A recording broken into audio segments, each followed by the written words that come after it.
Now you just calling your best.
The hiring process is a pretty important one in the NFL. We talk about drafting players, acquiring players, and we know you got to have good coaches to go with it.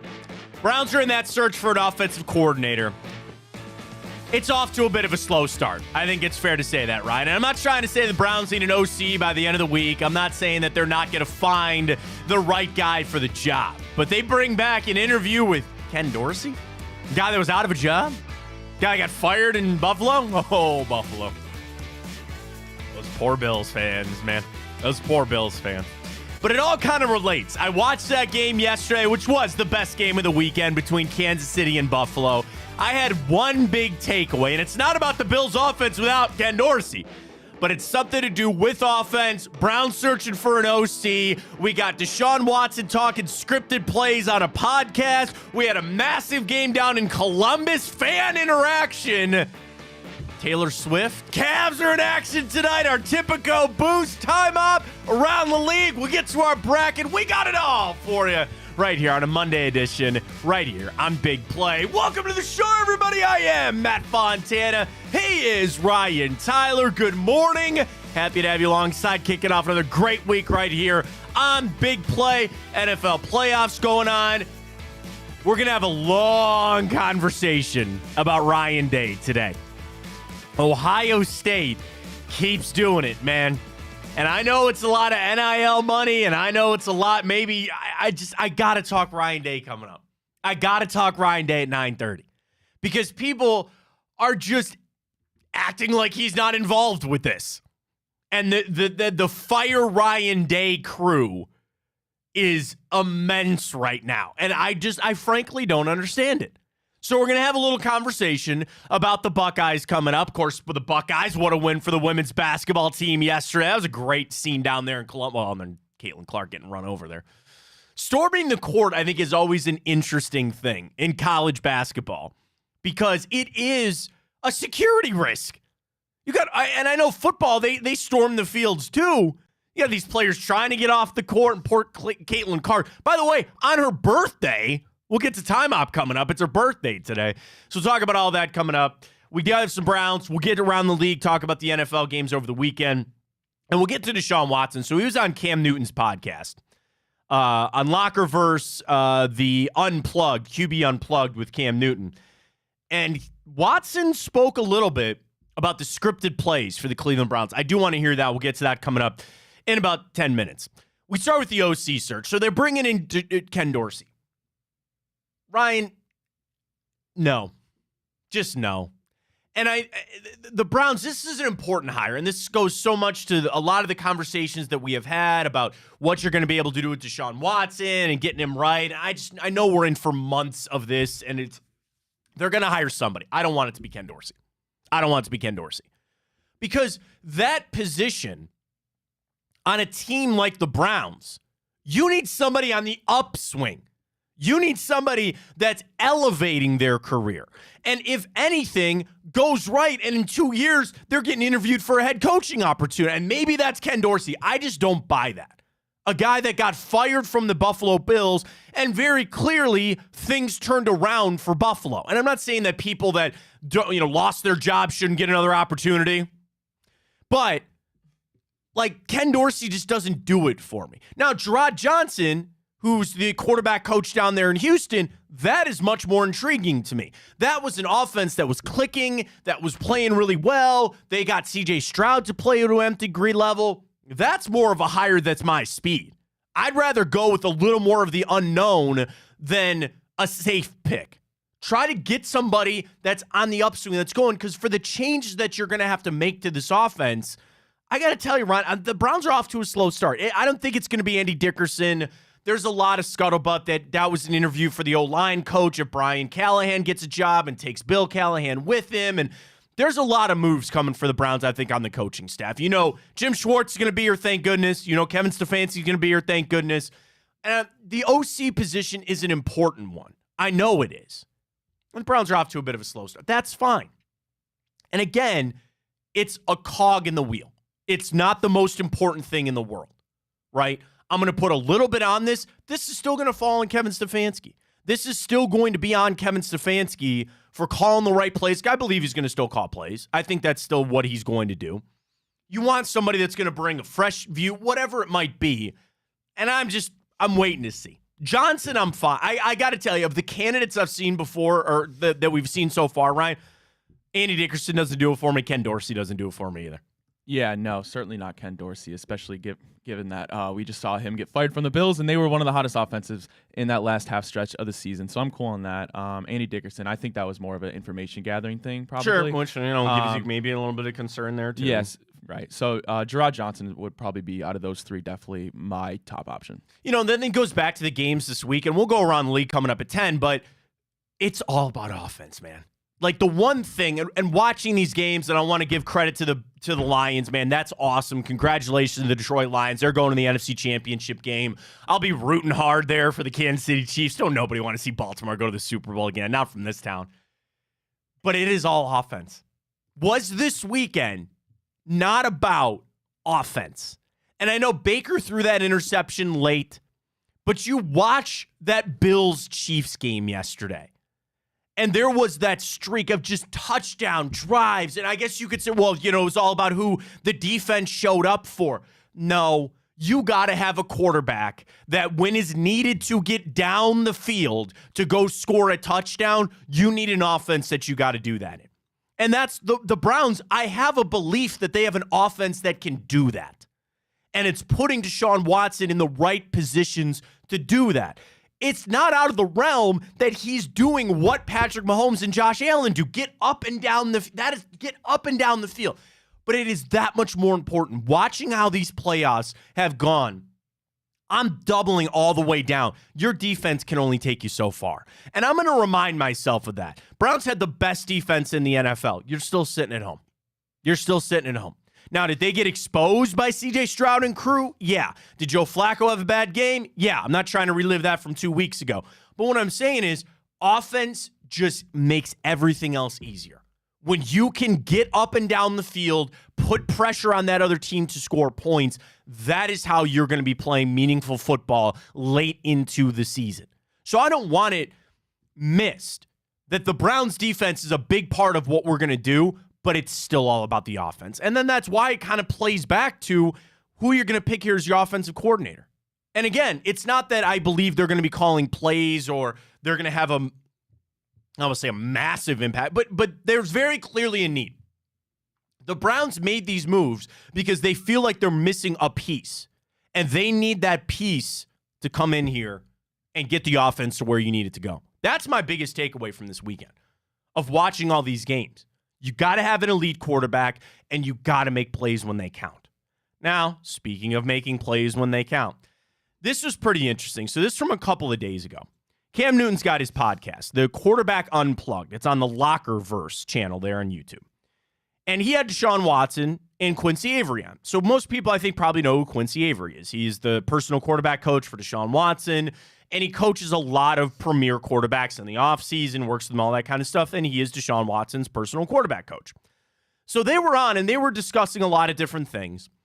But the clip a lot of people are jumping to was when Watson was asked about scripted plays, or it got brought up about scripted plays and kind of playing within an offense. Here's Deshaun Watson from a couple of days ago, Lockerverse on YouTube, Quarterback Unplugged with Cam Newton. Here's Browns quarterback Deshaun Watson talking about scripted plays. Game manager. Sorry, I got the audio. Manager held you back because you both have tremendous ability to do things outside of schedule, and like just not playing on schedule might have hurt That's you Quincy in your career. Avery talking about. You go first, too. I say for me, I think not necessarily in a full game, but like the first half of the game. Because you know, Cam, a lot of time, I'm not sure if your OCs did it, but like the first 15 plays, first 20 plays. Already started. Yeah, you know what that is. So you're trying to play within that. All right, this is where the ball usually go. You go throughout the week. You go throughout the different looks. All right, this, here. I've never been a fan of that just because I know the other team's going to adjust quick, and I got to adjust because they're not going to play me the same way like the other quarterback. They're not going to play me the same way like Brock Purdy. You feel me? They're not going to play me the same way like a Tua because I can use my legs, I can run, I do a lot more movement in the pocket, things like that. So, like, for me, I think, like, the first half, like, I'm trying to figure it out, and, like, I start off slow. But once that third and fourth quarter come around, now you just calling your best plays. You trying to make some shit work, and you got to make – your playmakers got to make plays, especially in that fourth quarter. So there it is. That's Watson talking about the scripted plays with the Browns, which I thought was interesting because a lot of us believe that some of the best drives the Cleveland Browns had were the scripted opening drives from Kevin Stefanski. I'm not trying. This is going to come off like I'm belittling Deshaun Watson. I don't mean to do that at all. The guy knows more football than I do. But those scripted plays help set you up later in the game. Coaches tell you that we run plays on a script to see what they do in reaction to this motion or this route combination or this look, and then that helps formulate what we're going to call later in the game. When you see teams that line up against us in this, okay, now we know we've got an edge here, or watch them to do this again. Football is a giant chess match. It's what are they going to do versus what we're going to do. So I thought it was interesting to hear Watson now it's not going to go away. No NFL offensive coordinator goes away from these scripted plays because they're that important. But to hear Watson talk about that and say he'd rather just play kind of free and kind of brought up Baker Mayfield. Did it not? Did it not all of us? Because that's all seemed to be what Baker wanted to do. And the freedom of playing outside of the system and just go out there and make plays. You can't do that in the NFL. Now, I will say Deshaun Watson's a better quarterback than Baker Mayfield is. So maybe he feels like he's better off to go out there and just run around and make the kind of plays that are needed. But I thought it was, do you feel like that's a sense of disconnect there? Do you feel like Watson's comments, so I'm not trying to take out of context. We heard it. I wanted to play it specifically, so you heard it straight from Watson himself. I don't think he was saying that in any negative light. I think he was just chopping it up there with Cam and Quincy. They were just talking about things, and it doesn't even maybe relate to the Browns. He could have felt that way while he was in Houston, too. But with him saying that, it felt like there was like a little disconnect there, or there was something about it he didn't like. And again, he could be talking about his general career, that he's never liked the scripted plays. I just thought it was an interesting thing to hear from Watson. Again, a couple of days ago, Lockerverse, QB Unplugged with Cam Newton. Watson saying he doesn't like the scripted plays, or he doesn't like because they should be free to play later in the game. But I go, Deshaun, the scripted plays help you later in the game, do they not? And a lot of people throw bouquets, in my opinion, as they should, at Kevin Stefanski for how he call plays, for how he schemes things up. Does Watson not feel that way? Is that not what he feels? I don't know. I looked this up quick, and I tried to do this for first drives, but the best I got is NFL teams' first quarter points. Who scores the most points in the first quarter in the NFL this past season? It was the Dallas Cowboys. They averaged 7.2 points per game in the first quarter. Detroit was second, San Francisco third, Baltimore 4, Miami 5. So if you want to look at it from that standpoint, all 5 up there were playoff teams, and a few of those teams still playing this weekend coming up. The Cleveland Browns were 16th in the NFL in first quarter points. Now, you know the teams that they were with? Kansas City and Green Bay. And those teams also made the playoffs, and Kansas City playing this weekend. So I just thought it was interesting. I wanted to see kind of where the Browns laid out on first quarter points, because Watson didn't sound like he was all in on the scripted plays. And I was confusing to me, because I just believed that the scripted plays were to help you get into the game in the second half and understand how the play calling was going to be, what plays worked, which didn't. And I'm trying not to make a mountain out of a molehill. I think he was just asked a question. He gave his thoughts on it. It doesn't even necessarily have to be related to Cleveland. That could be something that he even annoyed him back in Houston. I don't know, Ryan, but I just thought it was an interesting comment. Your thoughts on Watson here, kind of saying he doesn't like the scripted plays and how the game starts. Yeah, I don't know if I'm going to read too much into it. I mean, it makes sense because you know that that's what he's able to do. There's a certain amount of quarterbacks that have that ability to either just make the play happen on their own, or when something goes wrong, take it with either their legs or just make some magic happen. And we saw Deshaun do that a lot in Houston. And of course, it's going to relay then into this conversation with who this next offensive coordinator is. And I don't know. I guess at the end of the day, the question is, which we're going to find out sooner than later, is if Kevin Stefanski is going to continue calling these plays. Yeah, and I believe he's going to. And it's getting the offense to that spot where Watson is comfortable with everything. And I think he's probably, like any quarterback, you want to start fast. You want to put the pressure on them, and you want to be able to go out there and run what you're comfortable run. And also what you run the best. There are plays that Watson feels more confident about than others, and those are one of the things he's got to do. And the other thing, he still needs more playmakers on this offense. There's only so much that I can ask Deshaun Watson to do with the players that are on this offense. You got to get a receiver this offseason. I think you got to shore up some things on other positions. You got to get guys back healthy. All of that will help it. But the scripted stuff was really what we thought what Kevin Stefanski was the best at. There's got to be some medium there. There's got to be some middle ground on all that kind of stuff to see. But I thought it was interesting to hear Watson talk about it. And he talked about a few other things in the podcast and that, but that was the one that you really take away the most of, that I sit there. I was like, all right. Doesn't really like the scripted plays, but that's kind of what Kevin Stefanski does the best, in my opinion, when it comes to the Cleveland Browns.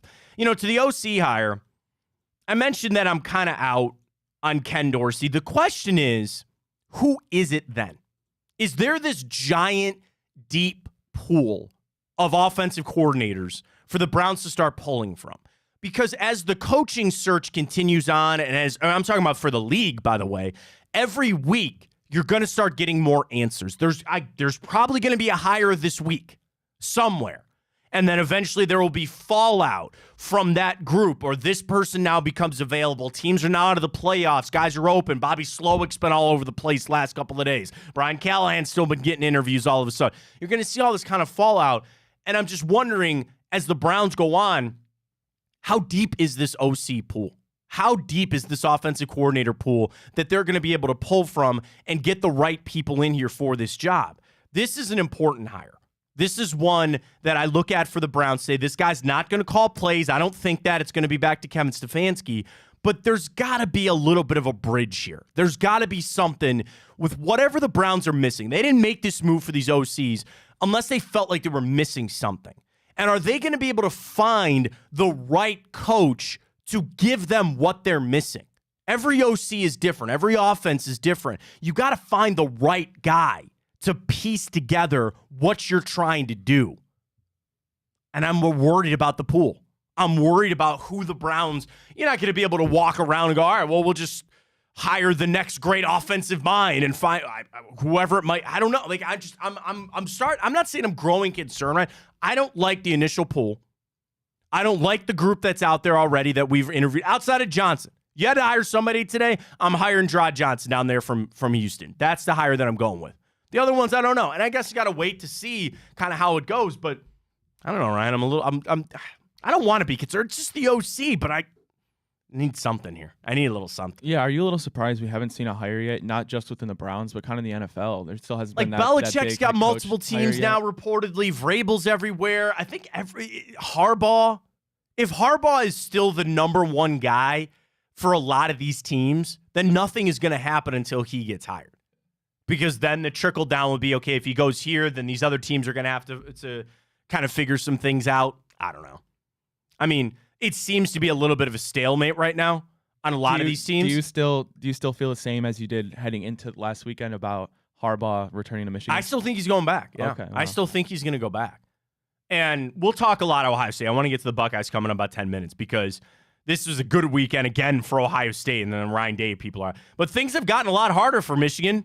Ohio State had the best offseason of any school that you could imagine. And does he want to go back there? Is all this with the, I don't want to get fired for what's going on now at Michigan, is all of that getting figured out? I don't know.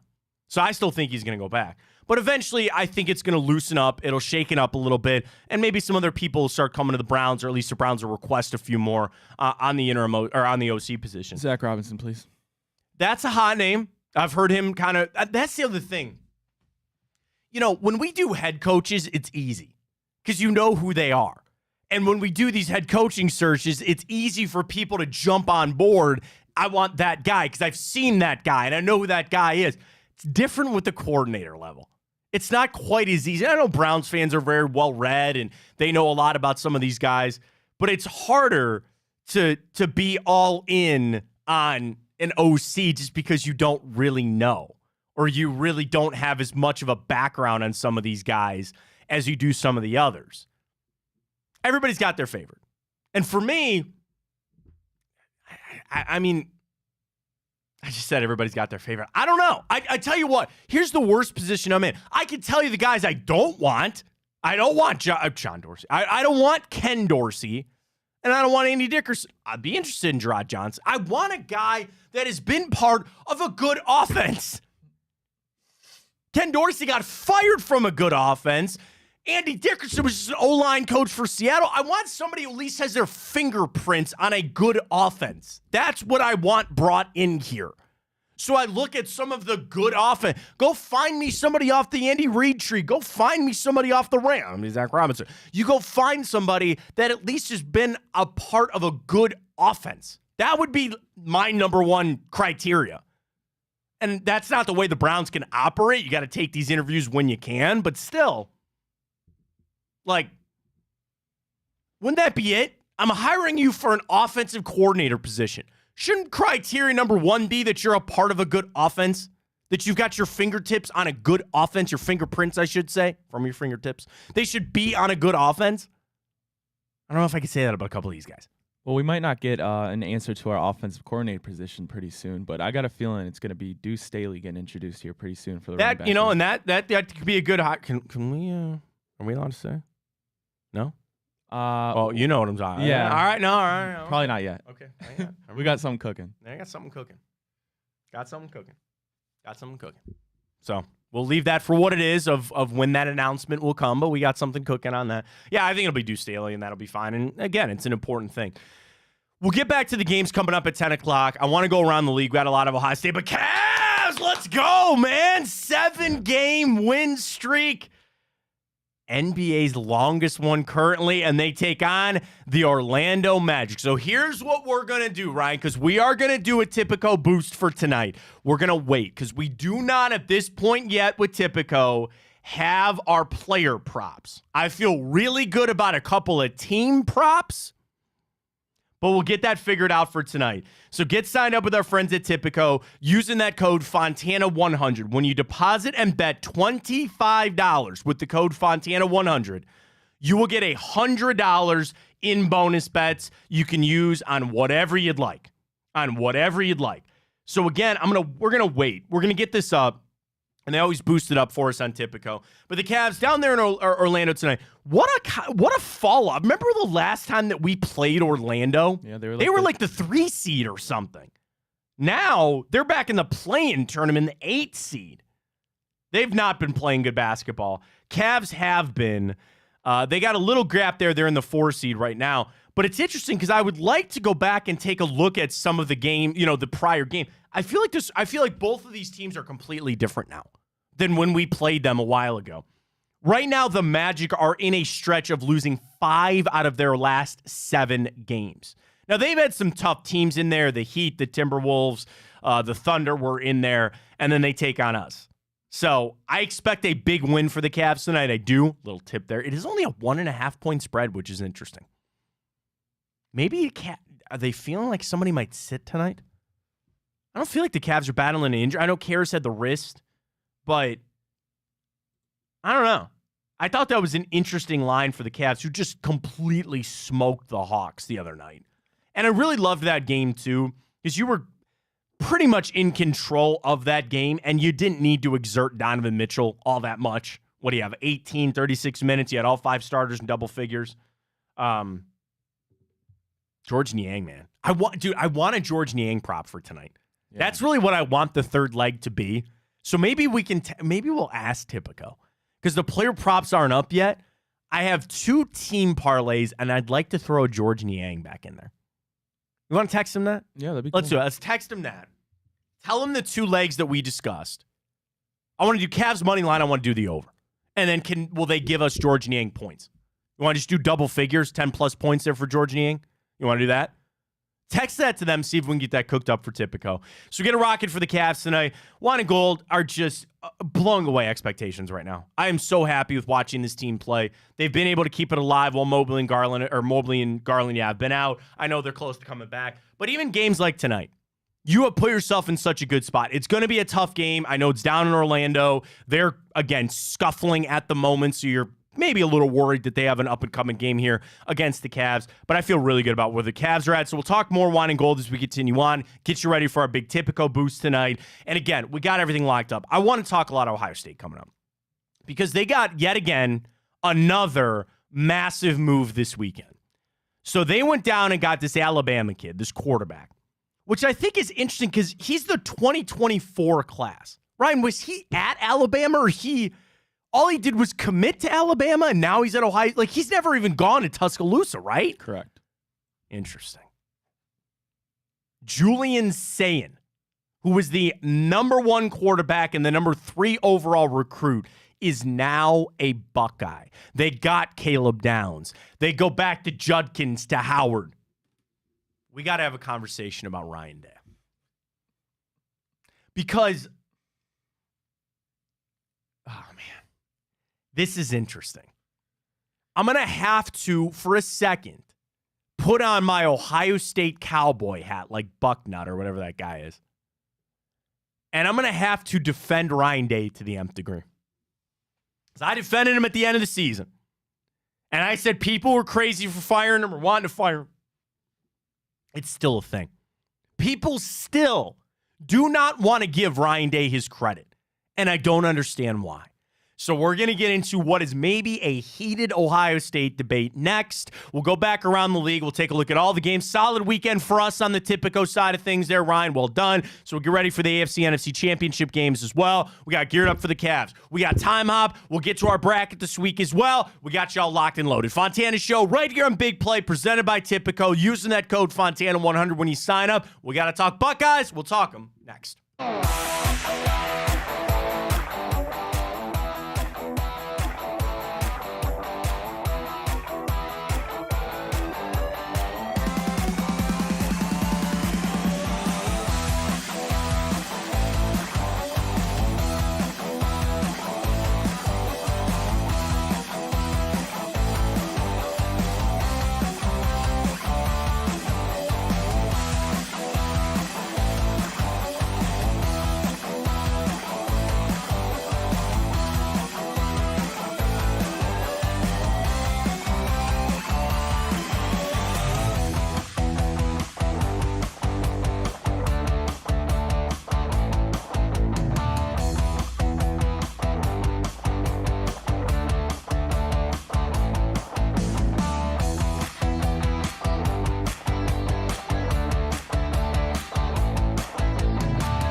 All right, let's talk some Buckeyes. Welcome back. I'm excited to do this, but you can tell it's gonna be like pulling teeth. Ryan, Fontana Show, Big Play. Why do people hate Ryan Day?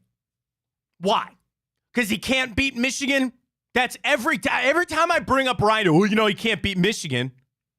I had people try to tell me that it's never been a lack of talent problem for Ryan Day at Ohio State. And I'm going to say a statement that's really mean, and I apologize for lack of talent. What about Kyle McCord? You know, he had C.J. Stroud, and he still lost to Michigan. Fine. You want to run Ryan Day out of town? Go ahead and do it. That's the stupidest thing to do right now in the landscape of college football, is to get rid of Ryan Day. First, look at the offseason he's had. Look at all the players that he's had transfer in. That is the number one transfer pool, which again is now, I think, going to become superior to the recruiting pool. Why would you not take guys that you know who they are? You've seen them on a college field before. You got an All-American, a freshman All-American safety this past weekend for Ohio State I'll take that over any safety in the number 3 ranked and 5-star. I'll take a guy that actually on the field this season was a freshman All-American in Caleb Downs. So now with the with everything that's happened and transpired in the NCAA, right? If they're going to keep this transfer portal the way that it is, the transfer portal is now important more than recruiting. It is. Recruiting is still, yeah, you'd like to get these guys. Well, why not? When I just go out and transfer, Ohio State transferred a whole new team in this weekend. A whole new team. Their quarterback room went from really, frankly, one of the worst in college football to it has to be one of the best. It has to be. You transfer in Will Howard, you got this Sayin kid now, and you still have Aaron Nolan hanging around, and Lincoln Kleinholz and all these other, whatever. But the fact that people still don't want to give Ryan Day credit for it boggles my mind. And the problem is I can't do this and I can't have this conversation without coming off like a giant Ohio State honk. And I'm not that. Ryan, you've known me for a little bit now. Would you say that I'm some giant Ohio State scarlet and gray nut? I mean, you won't let your kid go to Michigan for a full ride. Okay, that actually has more to do with Michigan than maybe Ohio so State. I would but say sure. maybe you aren't. Okay, maybe I am. Maybe it's been closeted the whole time. Here we are. But still, I don't consider myself that. The fact that people don't want to give credit to Ryan Day for these transfers, they're just paying him all this NIL money. No, you still have to be in a good position. You still have to be viewed as one of the better programs in the country. And do you want to know why? Go look at Alabama. The mass exodus that they have had. Go look at any of these other teams replacing a coach. And I will fully admit that maybe this is me fanning scared or being... Do you really want to do that? Do you really want to move on from a head coach in today's landscape? Every team that has fired or gotten rid of a coach, look where they're at. And I know Nick Saban is a legend and he's the best college coach of all time down there at Alabama, so it makes sense that they have a bunch of people leaving. But go look at any of these other schools. Texas A&M, you feel real good about Mike Elko coming in? Do you feel real good about the guy they hired there at Washington? No. The good schools kept their coaches this season. There is a change coming. There is a flip in college football happening with the expansion of the playoffs, with the transfer portals, with the NIL. And Ohio State is on the cutting edge of this, and you want to get rid of Ryan Day now all of a sudden? Why? Because you can't beat Michigan. They won the national championship. You lost to them with a one-score game. With, frankly, I think of a team that was void of talent. People want to go to that. Well, they always had the talent. No, they didn't. Okay, go look at the Ohio State team that played this year. That was not a very talented team. You had probably the best player in college football, Marvin Harrison, sure. Travion Henderson missed time. Kyle McCord was not good. Your defense at times, really bad. Really bad.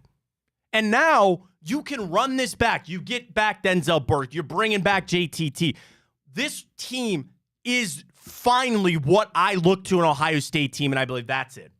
That's the type of team that I look for Ohio State. This past year was a down year, and you still played the national champions to a one. Was it not one score? I keep saying it's one score. Was it not one score game? I think it was because Kyle McCord, they were right. They were coming down at the end there and had a chance. I wanted to make sure because I keep saying that. I want to make sure that I'm right. If somebody sends me a tweet about the bowl game, I'll lose it.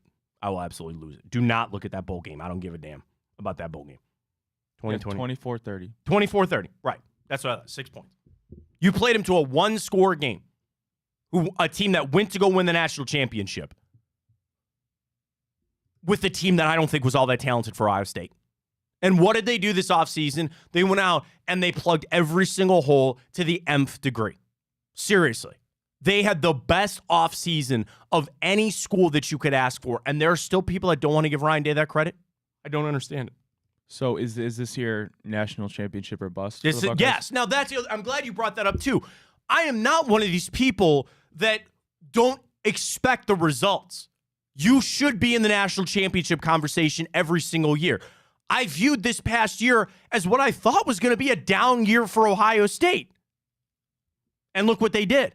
This year coming up, you had better go undefeated, you had better get one of those buys, and you better be in the national championship game. 100%. But that is where I now have a level of excitement for that to happen. I'm not a negative person when it comes to Ohio State right now. So I'm like, oh, well, like there are people that are looking at it from a negative standpoint. I'm looking at it from the positive that this team has rebuilt and they are ready to go to win a national championship this year. Now, if they don't and if they lose to Michigan, sure, we will have that conversation at the end of the year. But for right now, I do not understand how people are still negative about Ryan Day.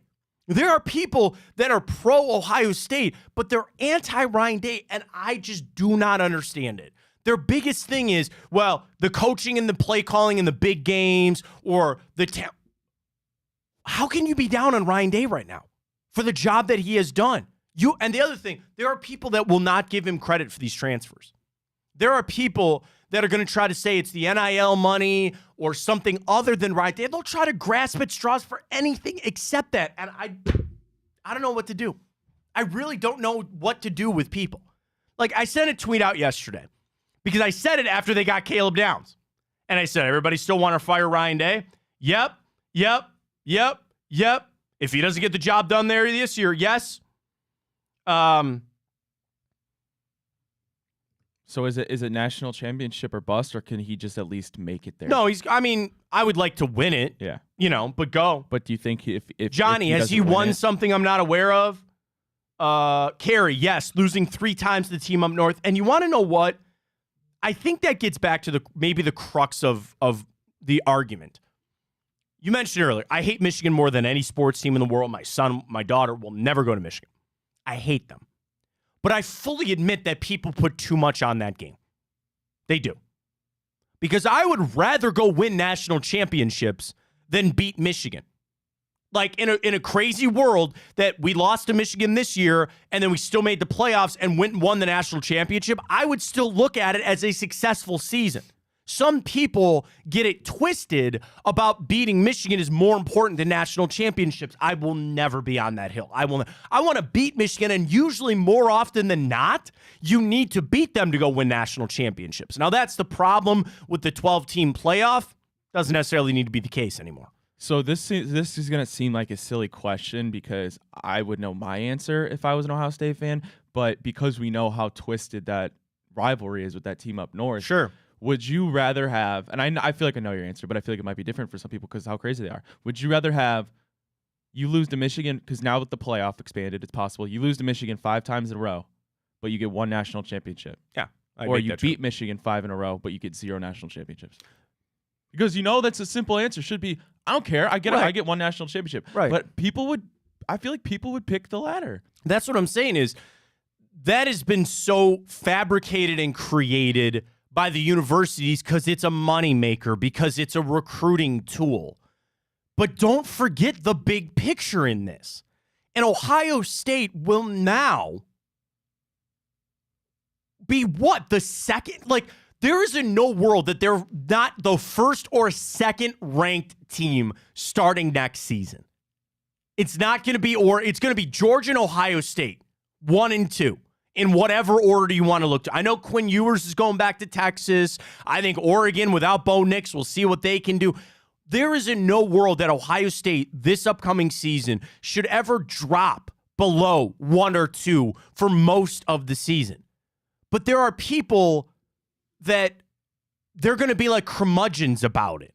And they're going to watch every game from you better not lose this game, as opposed to, let's go out and win this. You know what I mean? Get what I'm saying? Like the don't lose versus the we got to win. And I'm sure a lot of Ohio State fans are very happy right now because you had an offseason that you brought in all of these great players. Yes, there is pressure and there are expectations, but I get it from the fans. Well, you better go win these games. You better go. You better get this done. And I'm coming in from, dude, we're one of the best teams in the country. Let's go get some wins. Let's get it done. And especially, make a move. Go ahead. Make a move on Ryan Day. And I'm not saying that I won't. If they miss out this season, they lose a couple of games this season coming up, I will join everybody on the we got to get out of Ryan Day. He's time to go on, right? And I flipped. I thought this might be a down year for Ohio State coming up. I expected them to lose a couple of games. Now? No. You better go undefeated. You better be in the national championship game because of the moves they've made this offseason. But I still am going to let this play out. I am still going to watch how this season goes and give credit where credit is due. People will never do that. That is the issue, is that Ryan Day is so disliked by a good chunk of Ohio State fans that no matter what he does, no matter what recruit, no matter what transfer he gets, it's never going to be good enough. Because unless he can create the DeLorean and go back in time and beat Michigan, people will just have it out for him as long as he's here. Because he lost to Michigan to start out his career. Because, well, you lost to Michigan. It's the most important. To your point, Ryan, he could go out and win the next 5 games against Michigan, and people will still be bothered that he lost the first 3, or at least the last 3 against Michigan. And that's where the craziness of the fan base comes in, and the hyping of this of the rivalry and all that kind of stuff. Ohio State has had the best offseason of any team in college football, and I'm going to give credit to Ryan Day for that. Yes, the assistant coach. I got that tweet a lot yesterday, too, from people. Well, it's the assistant coaches, Matt. They're the ones that do the heavy recruiting here, that talk to all these players. Okay, fine. Who hired those assistant coaches? Who has put Ohio State in the position that they're in right now? I'm not saying Ryan Day deserves all of the credit, but he deserves a piece of it, and you better give it to him. You better give it to him. Because you could be one of these high-profile programs that are drowning. There are some of these teams that are searching around that they know they're in a lot of trouble. And whether it's they never fully embraced the NIL, it's never embraced the transfer portal, or frankly, they just made the change like Alabama. Do you really think Alabama's going to do anything now? Anything? That's the other part of it. You could go hire the next Dan Lanning, right? Because I'm trying to think of the last, slam dunk hire that you've had in college football that's actually worked out. I won't even join you on Steve Sarkisian. Give me a little bit there on Sark, because he's had his chances as a head coach before and all that kind of stuff. You go find me the next Kirby Smart? Yeah, sure, fine. It's not as easy as you'd think. It is really not as easy to go out and find some of these guys. So you have a coach. Is Ryan Day the best coach in college football? No, but he's also not the worst, so I'm not ready to make a move here. I'm just not. And I want to give him the credit that is due here for the transfers, Ryan, because I think Ohio State's had a fantastic year. Fantastic offseason, I should say. Yeah, I mean, every day it seems like a new either recruit, 4-star, 5-star transfer is just hitting the portal for the Buckeyes.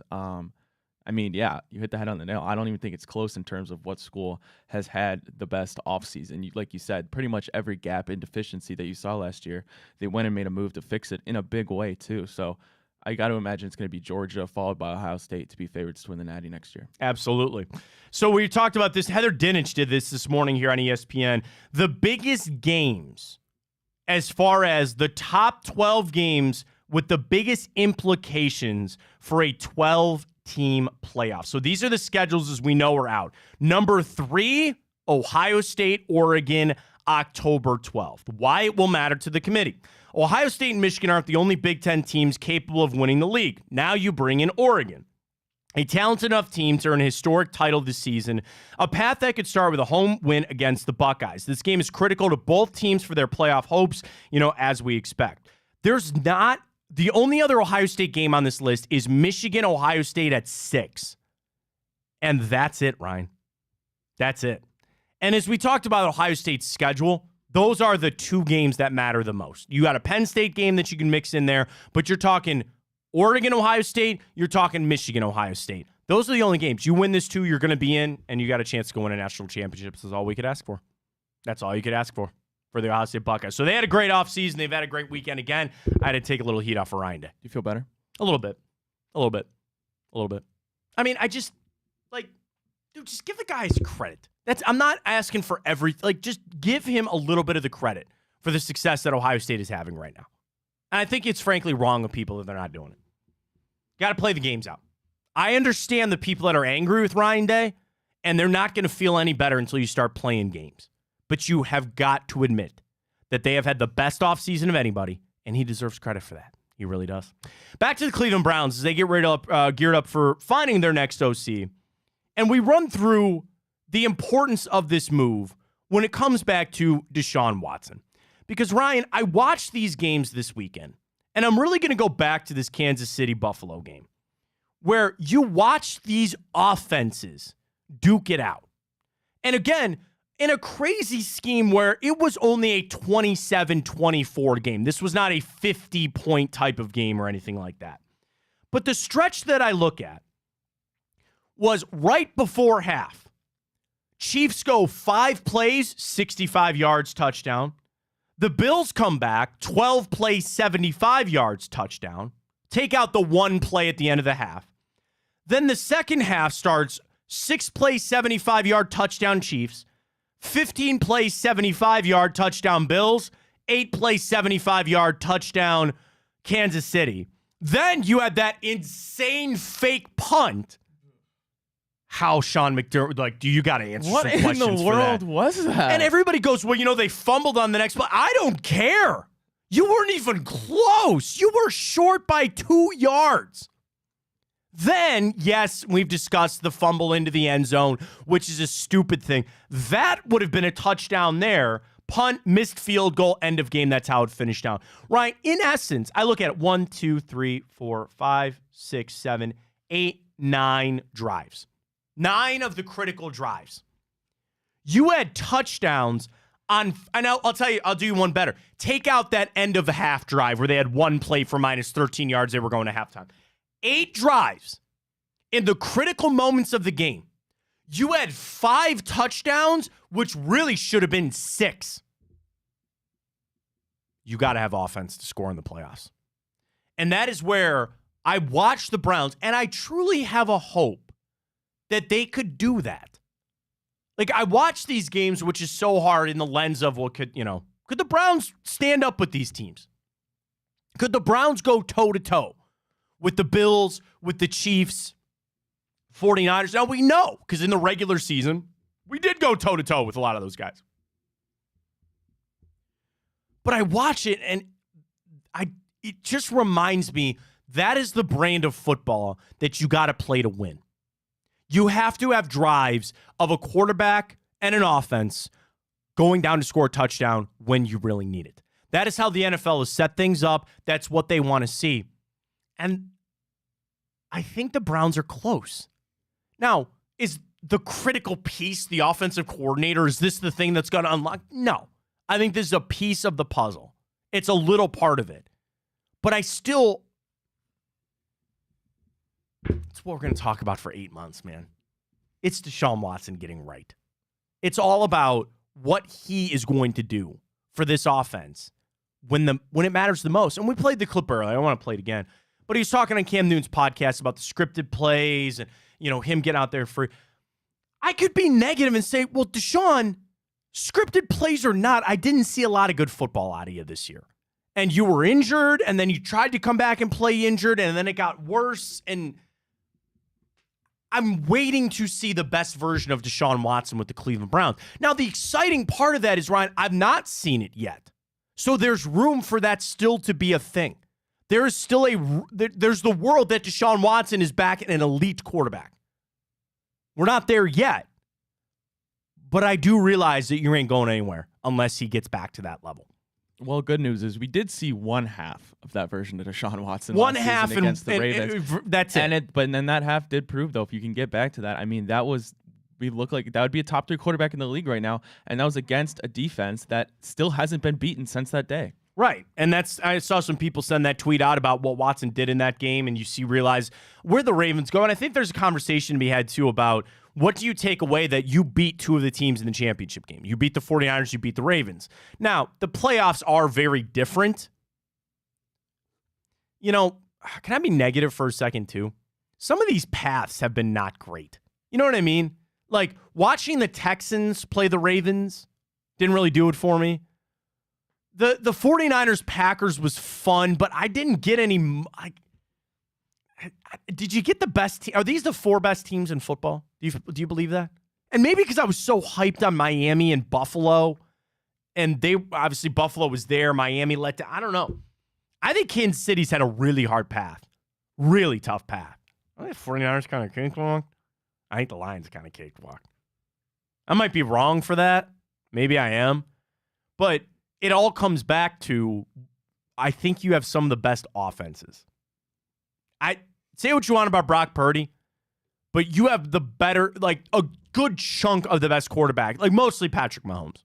I watch what Patrick Mahomes does, and he turns it up, and you knew Kelsey was going to come back eventually. That had kind of been like just laying in the weeds a little bit, and you knew they were going to show up for a big game like that.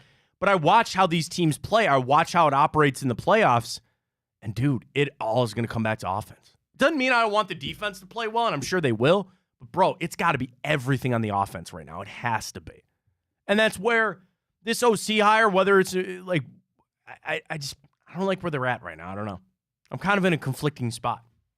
It's not a great feeling of where the Browns are at because I see these teams that just rip off 15-play, 75-yard drive. Can you do that? Now, we did that with Joe Flacco, and you did that at times. Can we do that with Deshaun Watson? Is that something that he's going to get back to that form? Because that's everything that they need. That is 100% the key to the Browns. And it's the key to the NFL.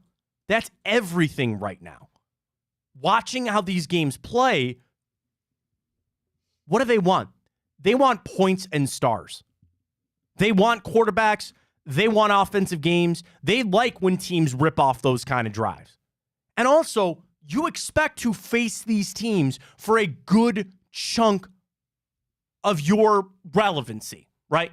Of the era of the Browns that are in, where we expect to go, we're built up, this is the run that you're going to be in.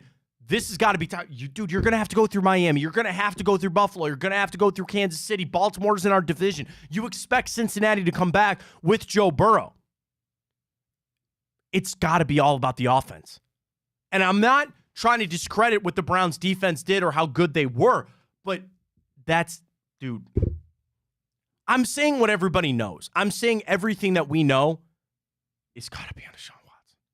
It's got to be all about him taking a football and going 75 yards in 10 plays to go score a touchdown when you need it. When you need it. I want to see it. I need to see it. That's it. And we're not going to see it for another 8 months. 8 months before the season starts. And all these questions surrounding him, all these questions surrounding the OC job and what Kevin Stefanski's going to do, call him plays or not. But that's watching these games, you realize everything that importance of how it comes down to the offense and what the quarterbacks are doing. All right, we're going to go around the league. I want to dive into each and every one of these games coming up. Do not forget about the Cavs. I want to talk Cavs coming up in hour 2. We're going to get our Tipico boost up, folks. Tipico, sportsbook of us here at Big Play. Sign up with the code Fontana100. If you've not tried Tipico yet, download the app, sign up, code Fontana100. Deposit and bet $25 on whatever you want. You get $100 in bonus bets to use on any game that you want. College basketball is rocking. You got the football playoffs. You got hockey. We got it all. A little golf, if anybody is interested in that, coming up very soon. It's all up on Tipico. It's super easy to use. I love the app. We use it here, and we get our boosts. And the other thing, I was playing around with that flex parlay this weekend, Ryan, where you can do a 3, 4 leg, 6, 7, whatever leg parlay you want, and you can do what's called a flex parlay. And what that is, I just want 3 out of my 4 legs to hit. You'll get a little reduced odds on that. Dude, flex parlay would have hit this weekend. Because the only game that we missed was the 49ers. They were the only ones that didn't cover. Yeah. So if we would have flex parlayed that, which I looked at it on Friday, that would have been plus 100. We would have been even money. And the thing is, you don't have to pick which game it is. It's just 3 out of the 4 hit. If we would have flexed that, talk about hedging your bet. Right? Yeah. That's a great way to hedge. You got a parlay that you're rocking for the weekend. Hedge it with a flex. You know, put a couple dollars in on your regular parlay to see if it hits big. And if it doesn't, flex it on out. I love the flex parlay. I love the boost. The reward system is rocking there. And we talked a little bit about this on Friday. They've got this new playoff scoreboard going on where somebody's going to win a year's worth of bets with Tipico. Get signed up today. Use that code Fontana100 when you do. Get your bets in, and we'll get our boost for the Cavs coming up. Got a lot more wine and gold to touch on coming up. All right, let's go around the league, take a look at the playoff weekend. We'll do it next. Fontana Show right here on Big Play.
All right, let's get into it. 4 games on the weekend. AFC, NFC championship games are set. We go around the league. Ryan, take it away. Alrighty, Matt. Well, Baltimore's headed to the AFC championship game after they beat the Texans 34-10. A pretty close game there in the first half. Headed into halftime, it was tied thanks to another punt return there from the Texans special teams unit, but they fall flat in the second half. Lamar dominates, and the Ravens are moving on. I was shocked to see just how the offense completely fell off for Houston, right? And that was the concern a lot of Browns fans had when we played them. Dude, they ran for 38 yards as a team. You can't do that and try to win a playoff game. You just can't. Lamar Jackson, it seemed like a little bit of a feeling out process and maybe the week off. And then they just turned it on in the second half and then just ran away, literally ran away with that game. Yeah, in the first half, you're feeling like, okay, maybe this is a game. The thing is, you put up 3 offensive points in the game. You're right. They had the punt return for a touchdown. They had nothing really cooking. Again, kind of goes back to the conversation we were having about my biggest takeaways from the playoff pool here is you can't score points. Your offense is not in a good position. You're not winning anything. You're just not. Baltimore... Ryan, does that game make you feel better or worse about them winning the Super Bowl? Better. Like, better? You think that was a game that really proved something to you about them winning? Their defense is awesome. See, and that's the thing. It's the chicken or the egg. Do I give credit to that defense for what they did to C.J. Stroud, or do I say the Houston offense just sucked? I don't know. That's the toughest thing. I go back and forth. I will fully admit I'm a Baltimore hater. I'm a Browns fan. But still, I just think Houston... They didn't show up in the second half at all. I'm not trying to take away things from Baltimore, like, great, but not tipping my pick for this weekend coming up. I don't know if I was overly impressed with Baltimore. It was a nice win. It was. But they looked like a rookie team in that second half, did they not? Talking about Houston? I mean, yeah, for sure. Now, if they lose Bobby Slowick, which I picked him to take a job. I think I picked him to get the Tennessee job. But that's my thing, man. I wonder about Houston. That you had a season that was above and beyond any expectation that you could have had. And you might lose a big piece of what you were doing with Bobby Slowick, especially because DeMeco Ryans is a defensive-minded head coach.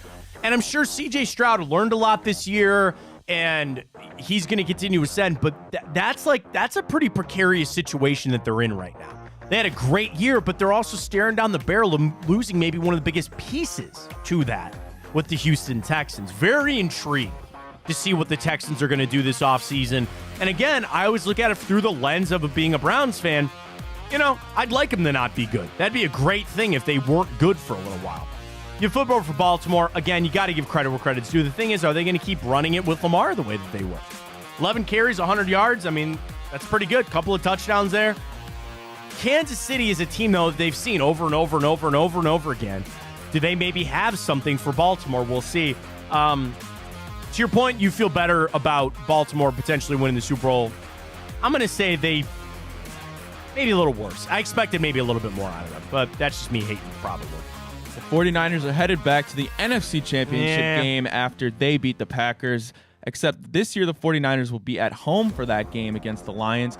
Packers, pretty good game. They were leading headed into the fourth quarter, Matt, and a crazy stat that just doesn't seem real. 49ers are now 1-30 under head coach Kyle Shanahan, when they trail by 5 or more points entering the fourth quarter. But if you're a Packers fan, you got to be pretty happy with this season. You got it down to the wire, and you were just this close to going to the championship. Sure, and I'm glad because they brought that up on the broadcast too about that stat under Kyle Shanahan, which is kind of crazy. Yeah, the 49ers, I think maybe a little bit like the Baltimore Ravens, that week off sometimes can hurt you. And they showed up in the second half. Christian McCaffrey's a beast. The biggest question is Deebo Samuel now. Did he re-aggravate that shoulder injury that he suffered against the Browns? It was weird. Maybe I missed it, Ryan. Did you see anything on Deebo yesterday? I did not. I didn't either. So they might have more information on it today. You still see how good the 49ers can be. Okay, gee, they got to throw it to George Kittle, and they got to run more with Christian McCaffrey. But Debo's a big part of that. Defensively, that was the other thing I was going to try to watch with San Francisco. And there were times, man, that Jordan Love carved him up. Do you know they did not sack Jordan Love in that game? Didn't sack. Now, you turned him over twice, which was important.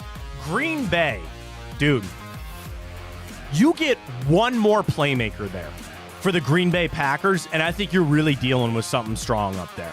I know Watson was battling injury. I think Aaron Jones is just solid, all that kind of stuff. But still, if they got one more receiver up there, I think there's something real dangerous there about the Green Bay Packers. For the 49ers, kind of status quo for me. Kind of the same question we were asking earlier. Do you feel better or worse about this team going to win the Super Bowl? I feel about the same on San Francisco. I don't know if I feel all that much better. I think they did what they were expected to do. And, a good effort there by Green Bay. Kind of waited them out. They scored the points late when you needed them. Good job by San Francisco. I'm uber excited to see them against Detroit. Game we'll get to next, I'm sure.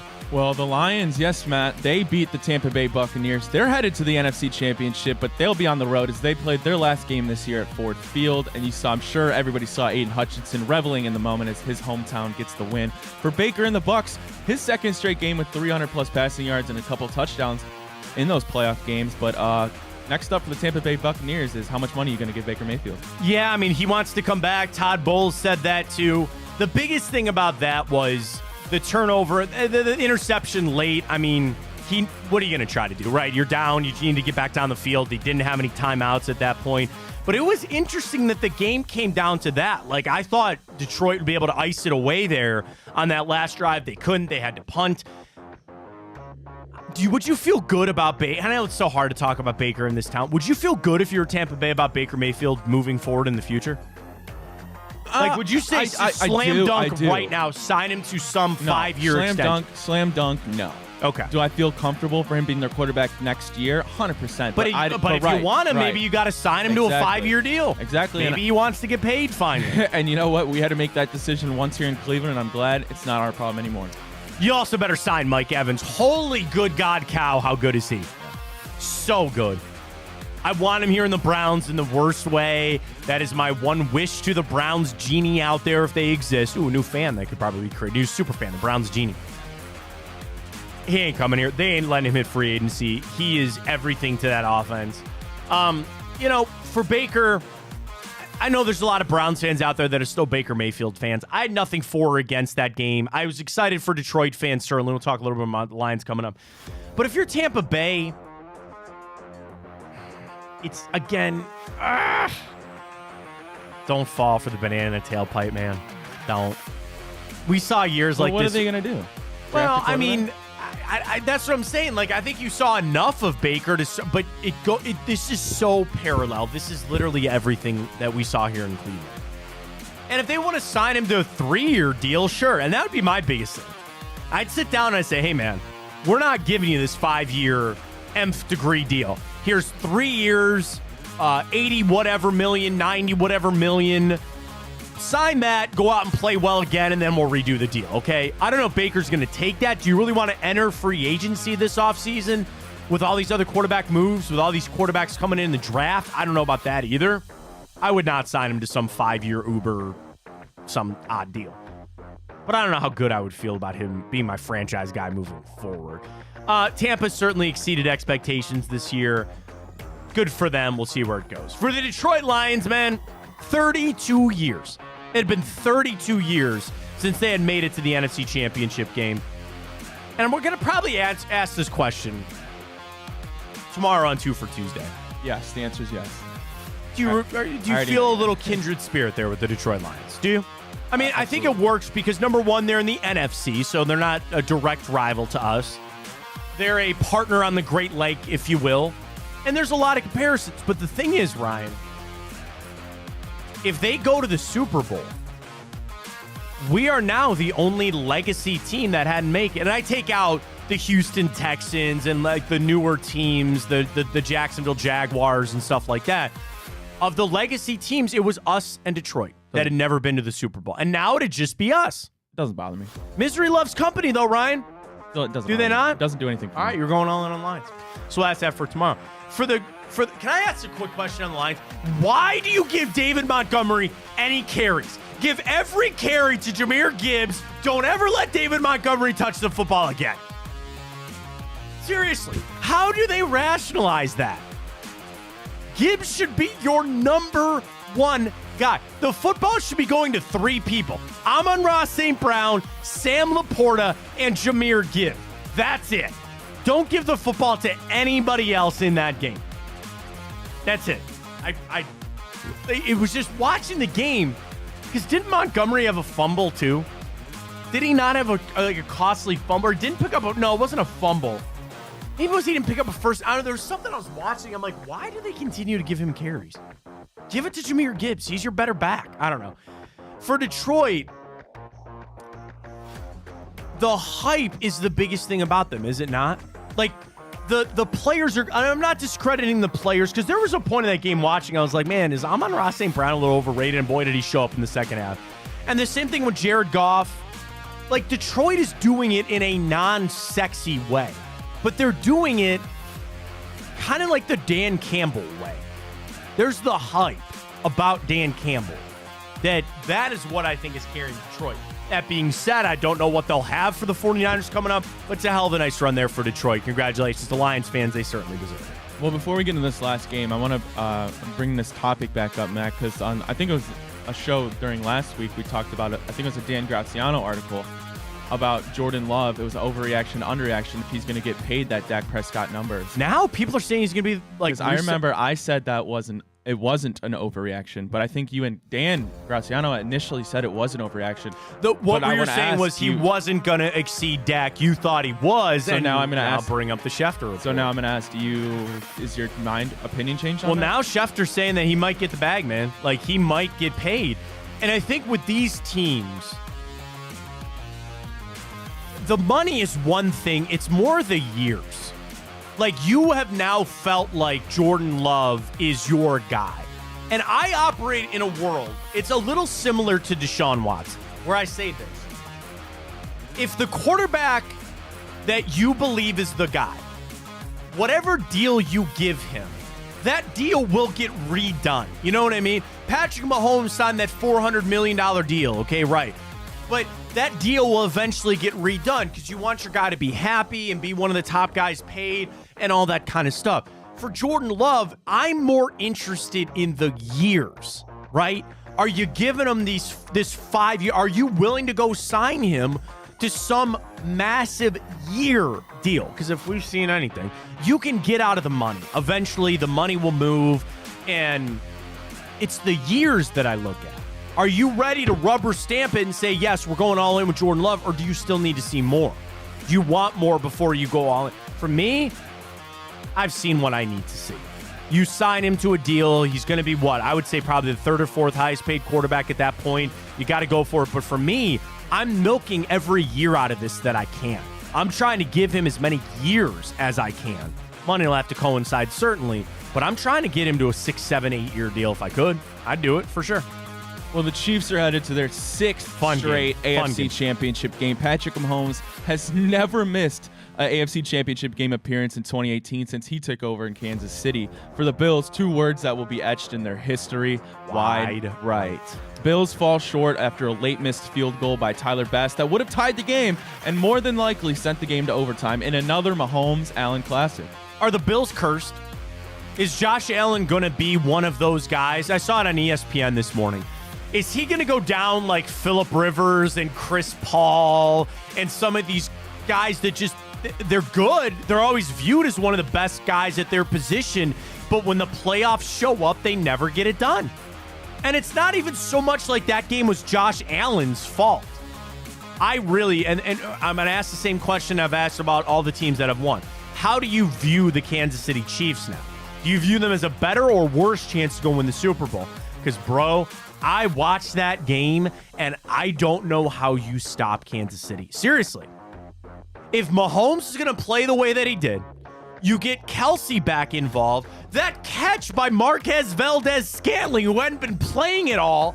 I know Rashid Rice got banged up in that game, but it also, like, again, like the biggest thing that I woke up this morning kind of thinking about was you got to have the horses. You have got to have the guys.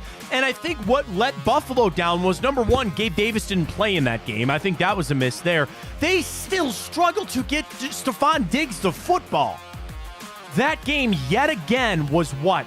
Josh Allen and a bunch of guys. And eventually, as close as they could have gotten, you still came up short. I'm riding two things. I think Kansas City is back. I think they're back. And if you're Buffalo, dude, what, like, you know, I don't know, Kincaid and Knox both got hurt at times, but, like, that offense seems so weird. You know what I mean? Like, they're just, the fact that we're in that game, he only threw for 186 yards. He had to run the football. Like, dude, I don't know, man. They're weird. They're like, the kind of Bills like us. are weird They to need me. They need another wide receiver too. Oh, yeah, they need a lot to go right. But especially next year, everything is going to be on. If Sean McDermott doesn't get fired this offseason, I don't think he will. But how do you call that fake punt when you did? People are losing that because they fumbled and you got the ball right back, and that's fine. But I still, like, that. What a bad mistake that was. What a horrible mistake that was. And I don't know if Buffalo fans are still grabbing onto that. I think more you wake up as a Buffalo fan, you realize Josh Allen is doing everything by himself, not like by create. It's almost like that's the offense they want to run. You know what I mean? It's like they want to say, yeah, we'll just have Josh Allen do everything. Got nobody else involved, not really spreading the football around, getting into, like, the fact that Stephon Diggs in a playoff game had 3 catches for 21 yards, they need to get rid of him. Seriously, maybe he's just holding up the offense. I don't know. Something ain't right with the Buffalo Bills. They're just way off. For Kansas City, get right game. You're back to believing kind of everything. Like, I still am a big believer in Kansas City. I'm going to pick them against Baltimore just because I don't want Baltimore to win either. But I do believe that Kansas City's primed right now. This is such a bad Final Four for us. Outside of For the Detroit, Browns? like, if I have to go watch Brock Purdy throw 30 checkdowns to CMC in the Super Bowl, that sucks. If I have to go watch the Baltimore Ravens win a Super Bowl, that sucks because of their name. And then if I have to go watch the Chiefs win another Super Bowl, it's going to drive me insane. No, it will. And that's, there are teams that you're going to have to continue to fight through as well because you believe that they're all going to be good for the next couple of years. And it is what it is. But that's the thing.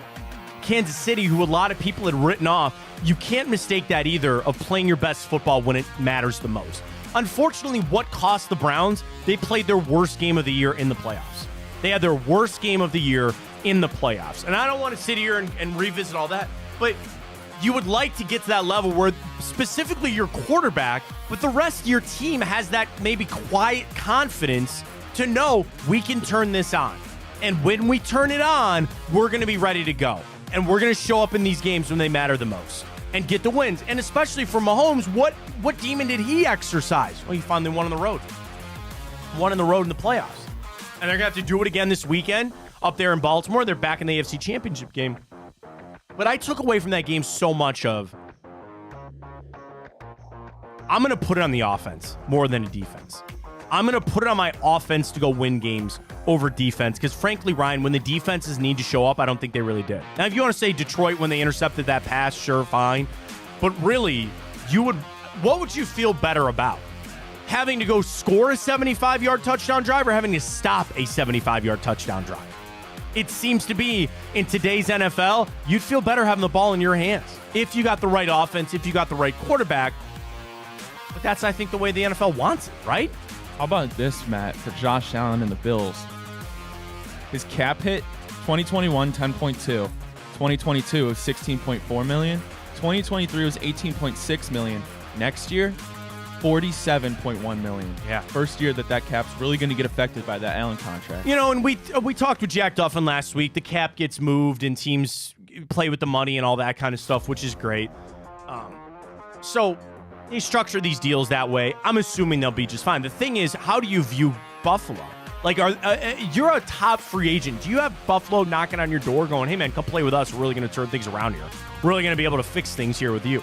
I think there's a lot of pressure there with Buffalo. Yeah, they need to get healthy, and then, like us, I don't know if they want to move on from Diggs or at least get somebody for him. They literally have no choice but to get rid of Stephon Diggs. The bright side for them is Dalton Kincaid is going to be a top 5 tight end in the league for many, many years to come. Yeah. All right.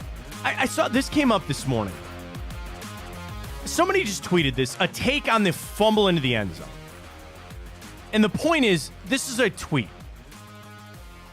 That the fumble into the end zone makes perfect sense. The field is a battlefield. End zones are a team's fort. An unaccompanied football rolling into the team's fort belongs to them.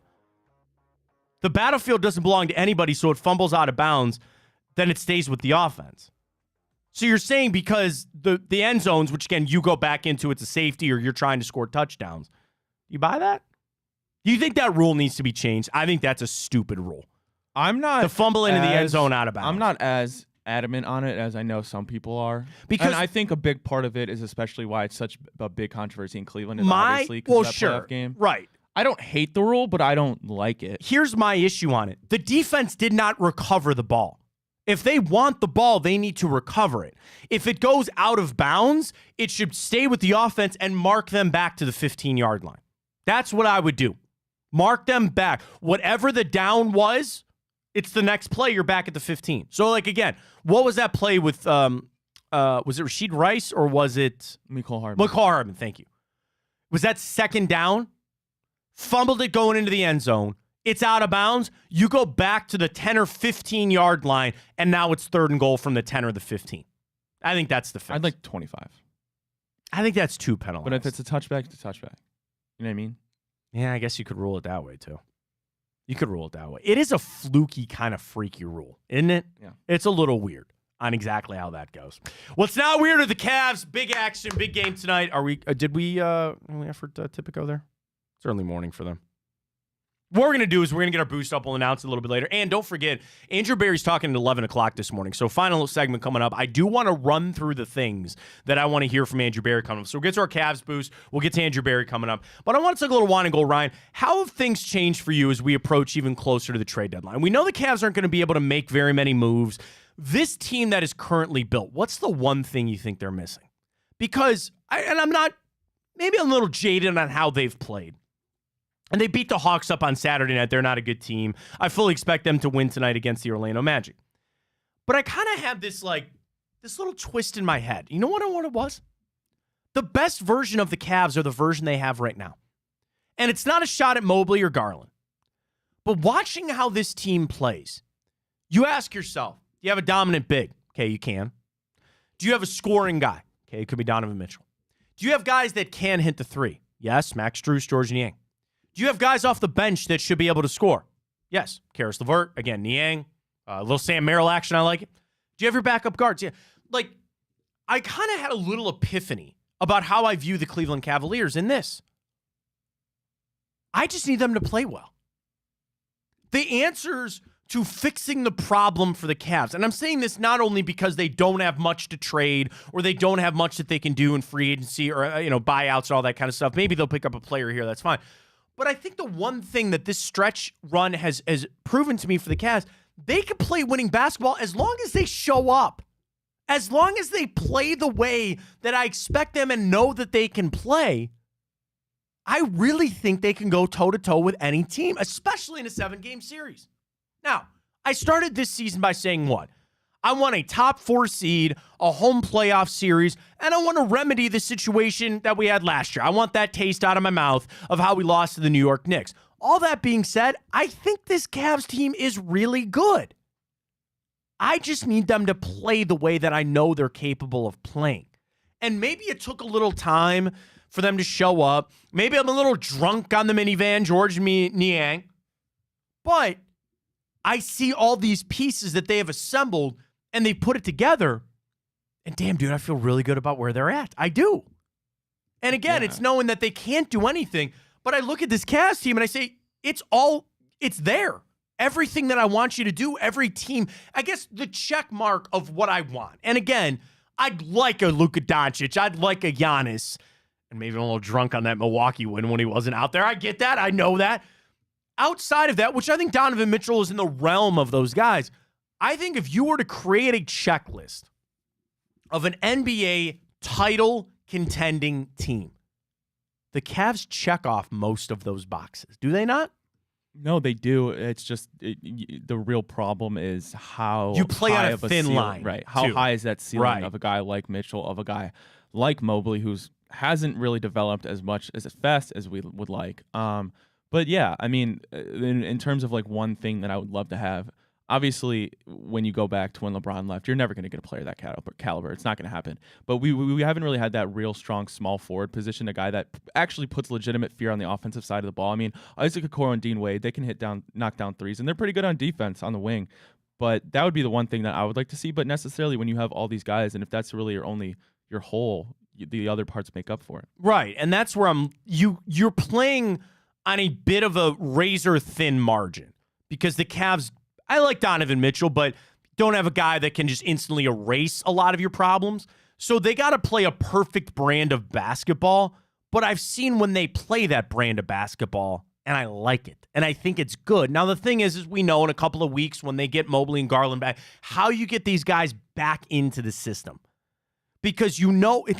I mean, I hate to say it. It's a little like the Cleveland Browns. You saw what this offense looked like with Joe Flacco. You got to reinsert Deshaun Watson into that, and you go, well, we know what it looks like without you guys.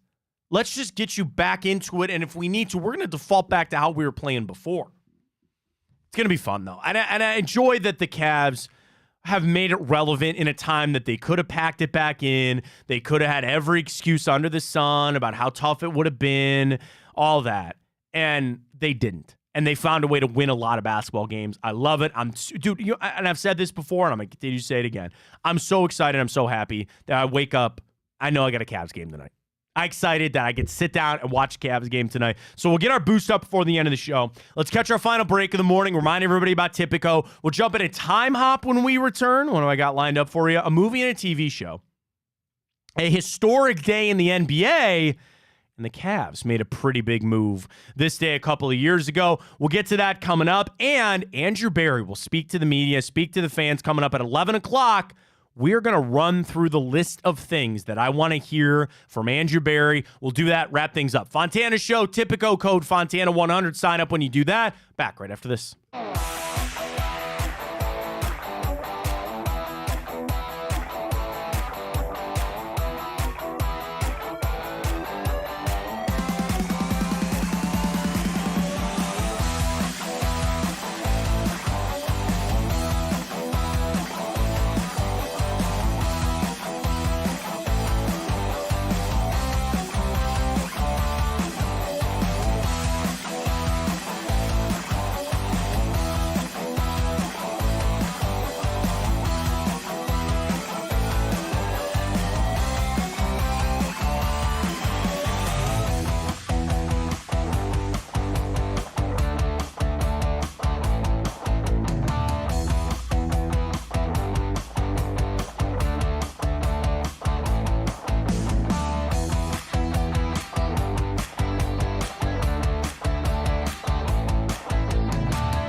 All right, let's get into it. Our time hop for a Monday. It is the 22nd of January. Let's see what we got, including this day 2019. The Indians over-under for the season set at 90.5. Ryan, that year they would go 93-69. I very unfortunately think they're going to have a low over-under. Guards Fest coming up, though. Is that this weekend? It was Saturday. Oh, it's this past weekend. That's right. This past weekend. I mean, I just think maybe a bit of I saw Stephen Kwan playing chess with some fans. Oh, that's right. I saw Stephen Vogt. He was hitting infield. Because I tweeted, I said, you got a good coach when they know how to hit infield. So we'll be the pitchers and catchers. I think it might be a little bit of a down year for the Tribe coming up, but we'll see. Guards. This day, 2018. I remember this. Reports were the Cavs held an emotional team meeting. Some challenged Kevin Love for leaving a game due to illness. The locker room was full of finger pointing and Love having to defend himself. I remember that vividly because eventually that year the Cavs would make that huge trade. They'd basically trade out half of their roster and still somehow make it back to the NBA Finals. But at that point, it was so contentious. I mean, Love always here was the first guy to get traded and get moved on, but the finger-pointing meeting this day 2018 was a pretty important one. This one goes down in history in a way because this day 2016, the Cavs fired David Blatt. He went 83-40 in his year and a half with the Cavs, but the Cavs were one of the few teams in sports history to fire their coach while being in first place. We were leading the East at 30-11, and they fired David Blatt. Now, it all worked out because you got Ty Lue. You went to go win the title. I mean, just David Blatt was never the guy. And I say that, and it's hard to say. I know he's battling health issues now. But even when he first got here, everybody goes, wait a minute, what are you doing with this guy? Like, what's he trying to bring here? The NBA is something that more than any sport, I think you need to hire a former coach or a former player. Now, I say that Eric Spoelstra and Joe Mazzulla and Greg Popovich, and I know Pop played to a certain level, but I look around and there's so many coaches now that played. And I think that goes to such a long... I like JB Bickerstaff. I do. But David Blatt just never worked here, man. Like, what a crazy time that was. You were in first place in the East and you fire your coach. So who was here after Lou? Was that Oh. The Michigan dude? Yeah, John Beilein. Yeah. That did not work at all in any sense, in any stretch of the imagination. They turn over to JB Bickerstaff. Will JB Bickerstaff coach the Cavs to an Eastern Conference appearance at some point? Championship? I hope so, too. I like JB. Hopefully this year is the year. We'll have to see. Pretty sad one. This day, 2008, Heath Ledger passed away. All the other tributes are coming out. I mean, one of those ones you're just like, wait, what? Damn, that's today. Yeah, 2008. Sad one there, certainly. What could have been with the joke. I mean, just the fact that a young person. Dude, I think he was 28. Yeah, was he not when he passed away? So, very unfortunate one this day, 2008. All right, the historic one this day, 2006.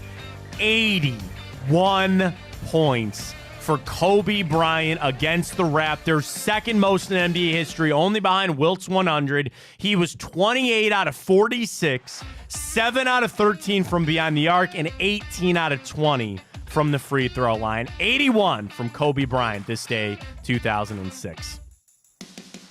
I want to look this up.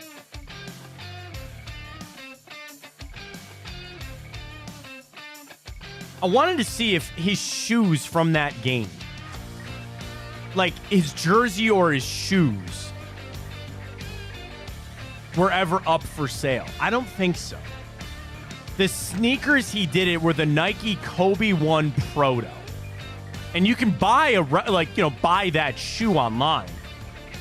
But I wanted to see if his actual shoe or his jersey ever came up from that game. There's no way that this is real. Kobe Bryant autographed 81-point game, embroidered authentic jersey. That's got to be fake.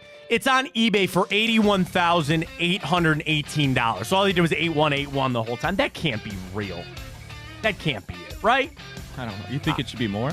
Yeah. No, I just didn't know if any of those would ever come like for sale. You know what I mean? From the 81-point game. But important one this day, 2006. This day, 1998, Ted Kaczynski was sentenced to life in prison for his mail bombings. This day, 1968, the NBA announced their expansion to Milwaukee for the Bucks and then the Phoenix Suns. This day, 1968. This day, 1857.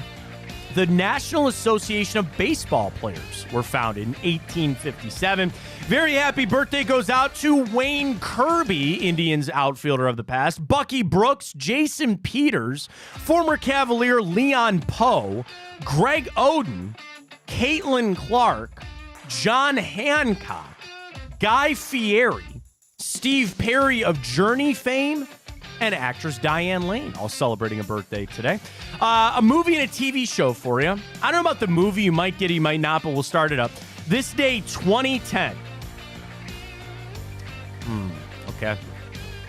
Jarvis comes down to save Sean Boswell from a biblical force. So Paul Bettany? Is that how you pronounce it? Yes, correct. Jarvis comes down to help Sean Boswell fight off a biblical force. Is it like one of those alien movies, kind of? Maybe not alien, but like Not the day the necessarily. Earth stood still type thing. Not necessarily. Not necessarily. I don't know if I'm gonna get it. Have you ever heard of the movie called Legion? No. So the story goes, Paul Bettany plays, I think, Michael, right? The Archangel? I don't know. I have this movie on DVD. I've watched it several times, and I actually really like it. But long story short, he comes down from heaven as the Archangel to fight off a bunch of angels. Because the story goes that God lost faith in humanity, so he sent a worldly force to destroy everybody. They need to keep this woman alive because she's having the baby that will save humanity. It's kind of a crappy movie. It's got Dennis Quaid in it too. I forget the name of the girl that was in it. She was in John Wick. Willa Holland? No. You're looking at the TV series, I think. There was a movie called Legion. No, this is the movie. Really? Kate Walsh. Adrienne Palicki. Adriana Palicki. That's it. She's the one that plays Charlie, the waitress. And then she's in John Wick. She plays that assassin in John Wick, Miss Perkins. It's not a great movie. I liked it. I've seen it. It is what it is. All right, next up, a television show this day, 2003. For a generation, this goes down as one of the best television shows of all time. It ended way before it really should have, but it's because the creator of this show said I was done making this TV show. Any guesses on that? Lost? No. This show gave us a lot of memorable gifs and memes from the skits. Curb Your Enthusiasm? No. Not of that genre. This is a completely different genre. It had skits? And honestly, we could borderline do a bracket on this, but I came up with another bracket, so we'll do it another day. I'm thrown off by the skits. Whose line is it anyway? No, that's another great show, but no. This guy got really famous on this show for doing Rick James, Clayton Bigsby, for the... Because why? Blank 'em, that's why. Oh, Dave Chappelle. Chappelle Show. I Googled it quick. Pop Copy, the knee-high prank, Black George Bush. Oh, the Blank on You, the R. Kelly, when he remade the song from R. Kelly. Fisticuffs. I like the one where it's like the zombie apocalypse, whatever. He's like addicted to crack. Oh, that's, yeah. That's it, yeah. Yep, right, exactly that. So Chappelle Show, this day, 2003, which is a legendary one. Remember all that? It is what it is. So great stuff there on Chappelle's Show. All right, we'll get to our bracket coming up. We'll get to our Cavs Tipico boost coming up. But Ryan, Andrew Barry's going to talk about 20 minutes. So we'll have availability coming up. what is the number one thing you want to hear from AB coming up? Now, I know this offseason there's a lot still yet to be written about the free agency class, and they get ready for the draft. Even though we don't have the first pick, you still have an important draft coming up. What do you want to hear from Andrew Berry coming in about 20 minutes? First thing that came to my mind was I would love to know his honest opinion on what his plans are moving forward in terms of, is he comfortable? Like, does he have full faith in Stefanski calling plays? What's the biggest things he's looking for in this new offensive coordinator? That's going to be a lot of the questions. And I think it's going to be a lot of, well, you got to talk to Kevin or who we're talking to and play it out. I need some answers on some of the guys that we talked about with Jack Duffin. Now, we know Andrew Berry and Kevin Stefanski, they don't say anything. They're guarded in their words. But still, the questions need to be asked, and you will kind of rip apart what they say. Amari Cooper, Wyatt Teller, Greg Newsome, some of those guys, I need to know where Andrew Berry stands on those guys. I'd straight up ask him, are you picking up Greg Newsome's option? You know what he's going to say? We have plenty of time to figure that out. That's what he's going to say. I'd like to pick his brain, too, about Nick Chubb. That's another one. Are you talking extension? Are you talking restructuring some of these deals? Because the question will get asked about the salary cap. And again, the thing is, it's more about they're going to move that money. So you don't got to worry about that. But I just need to know, are you even entertaining the idea, knowing that some of these guys are going to leave? What are you going to do? The opposite pass rushers, Zadarius Smith. But my biggest thing for AB coming up here, Ryan, is I got a list of guys that I need to get his take on. And where's Nick Chubb in his rehab? Are you willing to restructure that deal? Are you bringing Amari Cooper back? Again, I keep going back to Greg Newsome. Are you picking up that fifth-year option? I'm sure the question will be asked about Jed Wills. And he'll never admit that he regrets picking. That's another position. Dude, what are you going to do with 3 tackles? What are you going to do with Jack Conklin, Jack Conklin, Jed Wills, and DeJuan Jones? We'll let the coach, I know that he's not going to say anything, and you got to piece through some of the words that he says. But there are a lot of roster questions that I have, and I'd like a little bit from AB. You know what I mean? I bet you too. I mean, I got to imagine somebody's going to ask them about media leaks and how that played into the firings. Yeah. Just a good reminder for the Big Play Cleveland show tonight. Be locked in. I also really want to know too how much influence, if any, are they giving Deshaun Watson in his say on who's going to be offensive Well, I mean, that question has been asked a few times before, and they're not wrong. I mean, that's another great question. Should Deshaun Watson have influence on the new OC? And I would say yes. I would actually say yes. You want to save that for our 2 for Tuesday for tomorrow? Yeah. Write that down. I like that question because I think without a doubt, your answer needs to be yes. Whether you like that or not, you have set this all up for Deshaun Watson. You have put this together that it rests on him. So with that in mind, go talk to him.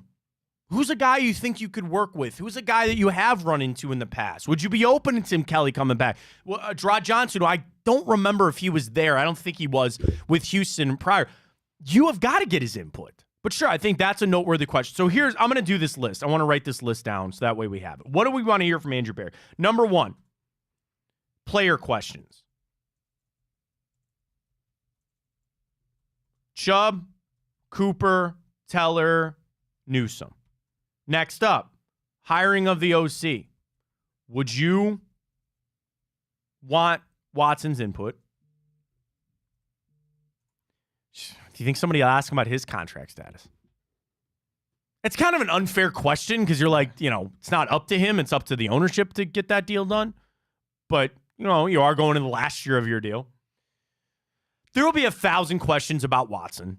And I don't really know how you say other than we have to have belief in him that he's going to be the quarterback for this team moving forward, and we'll restructure the deal to give us some cap space and that kind of stuff. The question also, will wide receiver be your number 1 priority? And he'll never again answer that, because he'll give some answer, we want to improve the team. He always marked this down too. And we did the drinking game. I used to do the preseason drinking game. I could do this for the press conference. Mark my words and take a few sips of your coffee when he drops we approach every offseason like we have an expansion team. That's one of his favorite lines. When anybody asks him about how they approach to getting talent, he says, we always do as we're an expansion team. So we want to add as many good players at as many good positions as we can. So mark that down as a statement that'll come from Andrew Berry. But yeah, I mean, you had a successful season from the standpoint you made the playoffs. You didn't have your best game. Do you think Andrew Berry's on the hot seat at all? That's another great question we'll probably get to tomorrow. I was going to react a lot to what AB had to say on tomorrow's show. But, like, I think he's done a pretty good job. I think he's had a solid track record. Now, the thing is, for as many good things as you can look at, there are ones that you're going, okay, scratch your head. The Jed Wills fifth-year option, which dude, can I just say this?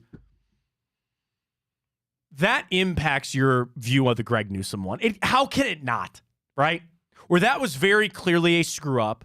Shouldn't have done that. That'll bleed over on how you view the Greg Newsome fifth-year option, which has to be picked up by May. I believe those are tough waters. That's a tough thing. And maybe it shouldn't. Maybe you don't want to believe that they should be independent of one another. But Andrew Berry's still a human being, and there's still going to be some bias influenced on that when he thinks about sitting down to pick up Greg Newsome's fifth-year option when the last one he picked up kind of blew up in his face a little bit. All right, let me ask you this, Matt. I'm going to give you a list of players, and I want you to tell me you can only say bust, or not bust, but you can only say fail or success. That's all Pass, you can fail. Pass, fail. say. Pass, fail. Sure. Okay. And this is for last season, right? Mm-hmm. Okay. Zadarius Smith. Fail. Agreed. Elijah Moore. Fail. Epic fail. Agreed. Juan Thornhill. Pass, because I think he's good when he plays. He just got hurt. Okay. And he's also guaranteed money, so that's good that Right. he said pass. Who am I missing? Oh, Obo. Okoronkwo. Pass, again, I'm fine with that. For what it is, I think that's fine. I'm fine with that. Yeah, that's fine with that. Shelby Harris. Pass, I thought he played well. And Dalvin. Pass. Okay. It's pretty good. So he hit like four for six? Yeah, I mean, I'm pretty close on the free agency side of things. Now, if you want to go draft pick, said Tillman. Right. Pass, fail. I mean, Sione Ika. Fail. He never played. Yeah. Like, the draft class, and again, they're rookies without being first-round guys. What do you want them to do? But that's this offseason. Let me put it this way. The holes aren't as big on this team anymore. They have shored up the amount of holes that you have. Now, the problem is, I still think you have a giant, deep crevice. You know what I mean? Like, instead of filling a little bit, a couple of potholes, like small, you'd have more holes and smaller ones. You got a Grand Canyon right now, and that is finding a wide receiver for this team. While you don't have as many holes to plug up, you got one big one, and I think that's finding a wide receiver for this team. That has got to be a priority number one. That's got to be it. And the restructuring of the deals, the money that you get. We talked to Jack Duffin about the money that you might have to take away from some guys to allocate to a wide receiver. You have no choice but to find one. You have got to find a number one receiver on this team because, yes, Amari Cooper is a number one. He's not going to be able to play to that level forever. And I want to keep Amari Cooper. Like, dude, if I could bundle up every other wide receiver that we have and ship them off for like a true number one, I would do that in a heartbeat. You got quantity. You don't have quality. I need a quality receiver on this team. So that's got to be it. And Andrew Berry has found some diamonds in the rough in the draft pick. You're going to ask him to do it again. You do have a second-round pick this year, which, again, what a miss that was on Elijah Moore. Hopefully, too, when we trade Greg. I have quite a few Greg Newsome questions that Andrew Berry hopefully will answer coming up in a little bit. So I'm interested to hear. So really the things we want. Player questions. Chubb, Cooper, Teller, Newsome. Hiring of the OC. Do you want Deshaun Watson's input on that? Will wide receiver be the number one priority? Who knows about that? And we'll see what else he's got to say. I do want to hear about why they fired Stump and McCartney. Yeah. I mean, those are questions to be. You folks don't even know the level of the Matrix glitch that we just had. That was the craziest thing I've ever seen in my life. Man. I know. I just will promote it again. The Big Play Cleveland show tonight. I'll just say it again. That's unreal. Isn't that unreal? Isn't that weird timing? That is the craziest timing you think you've ever. And folks we can't even turn the camera to show you. But there was somebody that was standing just right there. That was right there. Just Big Play Cleveland show tonight. Let me remind you on all that. All right, so AB coming up. We'll react to that tomorrow. Ryan, let's get to our brackets. Are you ready to go? You don't even know what the bracket. I don't even know what it is. You don't even know what it is. Let's hear Ryan, 'tis the season. The best soup. Best soup. Best soup. So not individual in the town. I'm talking about type of soup. New England clam chowder, chicken and rice, Italian wedding, matzo ball, all of that. Your favorite soup. So tweet that out. I hope you use a GIF of the soup Nazi from Seinfeld. Please do. I was already in my mind. All right, so tweet that out at Matt Fontana Show. And again, I'm not talking about you go to this bar because they have really good soup. We're talking about the type of soup, your favorite type of soup. New England clam chowder is one of my favorite. Never had it. Lobster bisque, delicious. Never had Tomato bisque, delicious.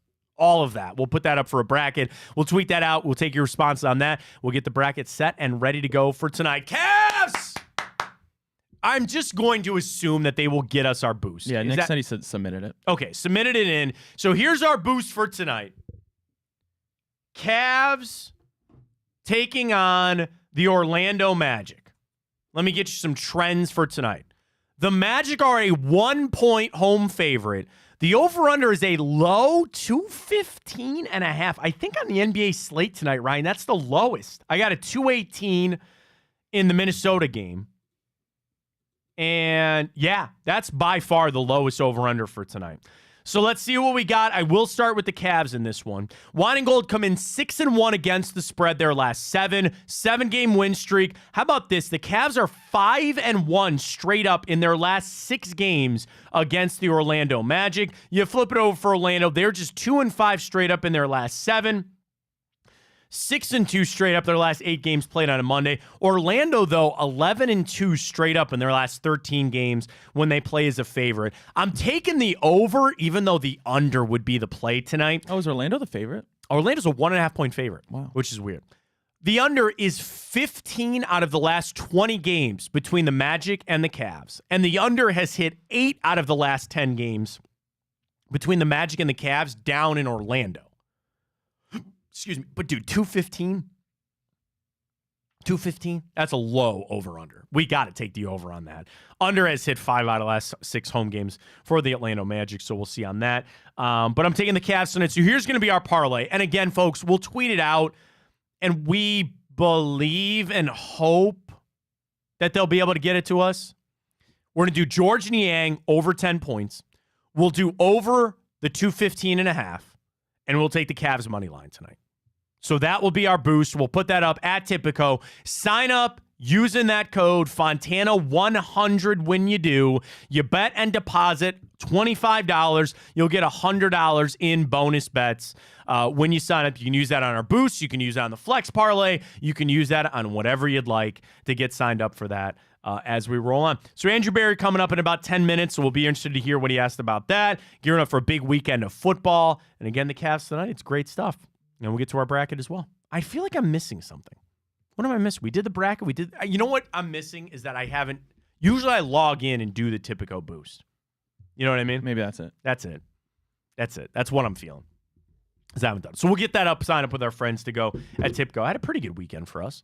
Pretty good weekend on the betting side of things to go. Yeah. 3-4. I think. Because we all agreed. We had the same. We had all the same games. So we hit Baltimore, which I didn't think they were going to cover for a good time, covered. San Francisco won but didn't cover. We won on Detroit, and then we won on KC outright. I mean, I think I picked the money line, but we both took them plus the points anyway. Yeah. So 3 out of 4 on the weekend as we gear up. Big weekend coming up in football, so we'll be geared up for that. And dude, Andrew Berry coming up. I'm really excited to see what he has to say. So we'll get to that, react to it tomorrow on a 2 for Tuesday. Appreciate everybody joining us this morning. I cannot say this enough again. You're going to want to tune in to the Big Play Cleveland show tonight, because the special guest that they will have on was standing just right there. And we almost spoiled it, but we didn't. So tonight, Big Play Cleveland show. You got Blake and Greg Williams with Come Get Some. You got Hanford Dixon. Monday is always the place to be. And of course, Chico 12 to 2 coming up today as well. Across the Big Play channel, folks. Follow us on Twitter. We're up on Instagram. Follow us on the YouTube channel. Big Play or each of the shows have their own individual one. We're at Matt Fontana Show for everything. Drop us a follow there. Get geared up for it. And I'm just going to say it again. You don't want to miss the Big Play Cleveland show tonight for their special guest. Get geared up for that. Great stuff. Go Cavs tonight. Get it done. Wine and gold. We'll talk to you on a Tuesday edition. For Ryan Tyler, I'm Matt Fontana. As always, take it easy.